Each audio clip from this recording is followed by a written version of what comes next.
ভৈরব উপজেলায় আব্দুল আজিজ পৌর মাতৃসনদে বাংলাদেশ সেনাবাহিনীর ও স্থানীয় প্রশাসনের উদ্যোগে অসহায় ও সুবিধাবঞ্চিত মানুষের মাঝে সেবা ও বিনামূল্যে ওষুধ ও চশমা বিতরণ করা হয়েছে। আজ বৃহস্পতিবার সেনাবাহিনীর ১৯ পদাতিক ডিভিশনের অধীনে সংমিশ্রিত ১৯ artillery brigadier ৪ field regiment artillery ব্যাটালিয়নের সার্বিক ব্যবস্থাপনায় এফি মেডিকেল ক্যাম্প অনুষ্ঠিত হয়। বাংলাদেশ সেনাবাহিনীর নিজস্ব চিকিৎসক দলের মাধ্যমে ৬০০ রোগীকে চিকিৎসা সেবা দেওয়া হয়।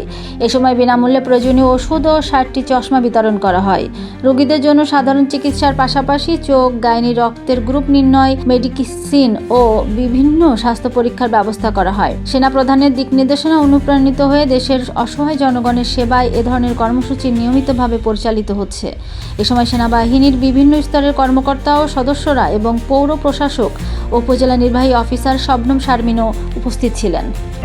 আমরা ভৈরব পৌরসভা এবং বাংলাদেশ সেনাবাহিনীর ভৈরব পৌরসভাতে যারা দুস্থ অসহায় ব্যক্তি আছেন তাদের জন্য আমরা এই উদ্যোগটা গ্রহণ করেছি ফ্রি মেডিকেল ক্যাম্পে, যেখানে আমরা বাংলাদেশ সেনাবাহিনীর বিশেষজ্ঞ ডাক্তার, চক্ষু, গাইনি এবং মেডিসিনের তাদের মাধ্যমে আমরা এখানে যারা গরিব রোগী আছে তাদের দিনব্যাপী সকাল ১০টা থেকে দুপুর ২টা পর্যন্ত চিকিৎসা সেবা প্রদানের উদ্যোগ গ্রহণ করেছি।